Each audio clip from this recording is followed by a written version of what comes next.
Hey, this is Prometheus giving you another full scheme breakdown. This is going to be out of the New Orleans Saints playbook. And no, it is not the pistol bunch tight end. I know this is a very popular set that a lot of Madden and elite players use, and it's a very popular scheme, but I'm not going to break this down for you. I'm actually going to break down a scheme that's actually should be able to complement it, and it's out of the single back formation. What I like to do is to go ahead and take my best tight end and put him on the left side. It's just a personal preference. It's just how I want to go ahead and use my players, but that's what I want to do. Let me go ahead and break down the audibles too. Alright, so I'm going to break down a MUT-friendly scheme because primarily I want to keep the three standard audibles in here. Quick slants is one of my pass audibles. Halfback ace power is probably the best run that I've seen so far with the Saints offensive line. Mesh, love this play. This is a phenomenal play. It's got corners, it's got inside, gives you a lot of flexibility with the two tight ends on the offensive line. And then finally, play action sail. Now, if I was using a custom playbook, I'd probably go ahead and exchange out play action sail for this play action power O. And I'll break that down as a bonus play for you if you're going to run a custom book. Alright, so with the running game, basically you have the standard halfback ace power. This is a nice little pulling guard, and it gets a little bit outside. It's not a trap, but it's kind of like an off-tackle trap that you can think of the way it runs. Then you have another play which is going to be the power O, which is going to have the guard pulling the other direction, and pulling towards where the running backs are, but you can essentially flip into that play. Now, plays I do not like the halfback sweep. For some reason, the blocking is atrocious. I can only see if you have a burner of a running back like a Jamal Charles, would you be able to get away with it, or if you have your opponent actually squinching the line so much that you can get to the outside. But for the most part, I don't necessarily like the sweep. The counter is really good, but you got a pulling guard and tackle. It's good to keep your opponent off kilter. I think that probably the best thing to do is do the counter weak and actually flip the play where the two tight ends are lined up. When you have a standard dive, so I might want to come out with a standard dive and then audible into the halfback ace power. So we're going to break down halfback ace power and counter weak, and then actually go just with the dive play. So let's go with the dive right off the bat. All right, so a base dive is pretty good. You can just go ahead and look for gaps and go right up the seams. You can see right here, I was able to pick up some pretty good yards. And of course, if you get a wide set like this, you definitely can abuse your opponent up the middle with a wide set. And you can switch things up with your opponent by going with the audible, which is the halfback ace power. You got that pulling guard that's going to be coming over, and he's able to go ahead and pick up a block and be able to get you the outside or to the inside. So you're going to either run off to the right or the left of the tackle. And you can flip the play to be able to run off to the right side, and you also have those extra blockers out there with the tight end. And with the counter weak, you basically have a pulling guard and a tackle. And as long as you don't get chased down with pursuit with the counter, you should be able to get some pretty good lanes. You have a lot of blocking right up the middle, off to the angles with the counter weak. So that's a nice little play to switch into. You can always leave the play as is and look for the holes. And if you get up the angle, you'll be able to get off the left-hand side. So let's take a look at the passing plays now. All right, so the first pass audible we're going to look at is going to be quick slants. And what I like to do is anytime I got a slant play that's stock, I want to go ahead and complement it with a streak. But in this type of situation, I want to get away from the streaks. I want to go into a deep hook route, primarily because that hook route is just going to fall into a unique little zone that I can abuse zone coverage with. Reads are going to be from left to right. I'm going to watch stills. I'm going to see if the defender actually follows him. If he does follow him, then it is man coverage, and I might be able to hit stills if he actually gets the inside release. If not, I'm going to go ahead and look at Graham on the hook route, because hook routes usually blow up man coverage. And then finally, I'm going to go over to the right-hand side and look at Hill and see what he does.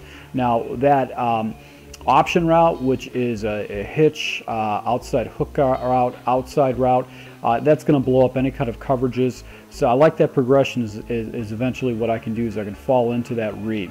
So once again, I'm going to watch stills, see if he gets covered. He does, and I actually can go ahead and force the ball in there. That was actually a yellow zone. So in the middle, so that's something you want to pay attention to future. So going back to the reads again, I'm going to watch stills, see what kind of coverage is. He is wide open over the middle, able to pick up easy yards with that play. All right, so we got off coverage, probably going to be some kind of a zone. And as you can see right here, the tight end actually will fall into the zone and be wide open, so that's one to be looking off to the left-hand side. Once again, off coverage again. And what's going to happen is that this tight end is going to be wide open because that slant route is going to actually pull up any kind of defender.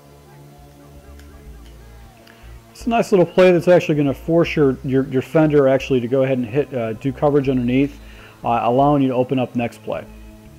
All right, so the next audible we're going to look at is going to be mesh. And what I like about this is because I've got a C route on the left-hand side and I have a deep corner route by the tight end on the right-hand side. So I've got high-level, big play corner routes that generally are plays that you can't audible into. So that's what's critical when you're building a scheme, is that you can actually have plays that you can't, or routes that you can't audible into. So with mesh, the first thing I'm going to do is I'm going to keep the running back in the block. I want to make sure the running back is always going to block. Now, the next thing I want to do is decide in which direction I want to attack my opponent. I'm going to either pick to the left side or the right side, depending on the length of the field. So, if I've got a longer side of the field, I'm going to try to. If I got a longer side of the field off to the right, I'm going to go ahead and audible accordingly. So, what I'll do is I'm going to go ahead and take the tight end Graham. I'll put him in a streak, and I'm going to use Hill as a clear out route. And basically my progressions are going to be the following. I'm going to watch Graham. I'm going to see if a defender actually follows him over the middle. Probably not going to happen. If a defender does follow him, Graham will probably get a free release, and I can either hit Watson or Graham over the slot. So in this, it looks like it's going to be off coverage, and actually I'll be able to find the gap right there in some kind of a coverage going to Graham. So I'm going to keep going ahead and attacking to the right-hand side. And once again, if it's man coverage, I can actually hit the angle route. Graham got over there in a hurry too.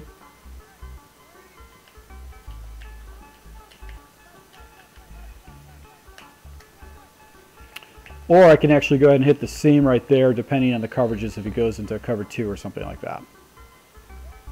Now, inversely, I can go ahead and hit the left-hand side against my opponent too, so he doesn't necessarily know which direction we're going. So what I can do is I'll take Graham and I'll put him in a flat route, because a C route is actually an excellent complement. And then I've got Hill going over on the slant route that I can actually hit on another level. I'm going to automatically try to take that damn flat immediately because it's easy yards with your tight end.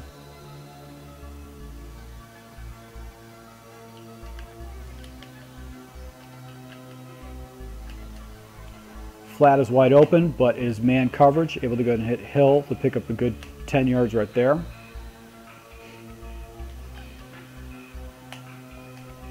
Or if there's a defender in the flat, I can actually go ahead and hit the C route to be able to pick up a really good big chunk of change for that. So let's take a little look at the last play.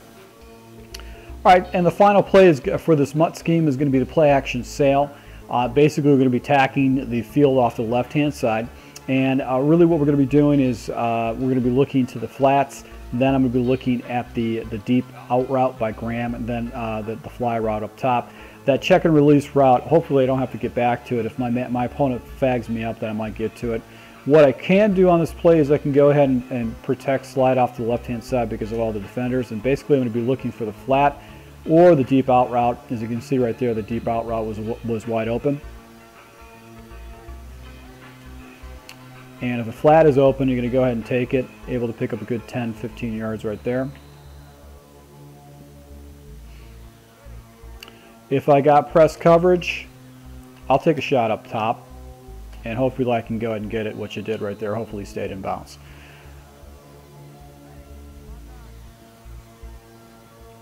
Now, since I'm usually using a lot of online ranked, I'm going to go ahead and switch this play out. I prefer a different play action audible for my fourth audible. So let's go ahead and take a look at that. This is just a bonus per scheme if you like to do custom playbooks and just online rank. All right, so if you are using a custom book and with online rank, you can actually go ahead and switch out that play action sail route for play action power O.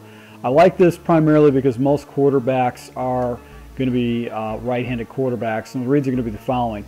I'm going to go ahead and watch the flat and see if anybody falls under hill at all for the flat. If not, I'll look for Graham coming over the middle. And then I can look deep with either Watson falling into some kind of seam or Stills falling into some seams. So really first read is going to be the flat, and I will take it against my opponent, get to the sideline and take those easy yards. Once again, look to the flat. If that's not available, go ahead and hit the next level. As you can see right there, there was a huge play right there. And because of the wheel route, you actually can fall into a nice little zone right there where you can hit a big play up top. So I hope you like this scheme. This is just a little scheme that I put together. I'm going to take it online with New Orleans, with my breakdown of New Orleans. But you can use this in MUT scheme, especially if you're using the pistol tight end bunch set. If you just wanted another scheme that you can sprinkle into your play set, if you're using New Orleans, you can definitely go ahead and use this. Once again, if you do like MUT schemes, you want to break down the MUT schemes, let me know. Go ahead and hit the like button. And if you're new to my channel, go ahead and hit the subscribe button. You're going to actually see online ranked play with this scheme and how well it worked for me, how well it didn't work for me, and see the adjustments and some of the reads I make throughout the gameplay. So I really appreciate all my subscribers, and until next time.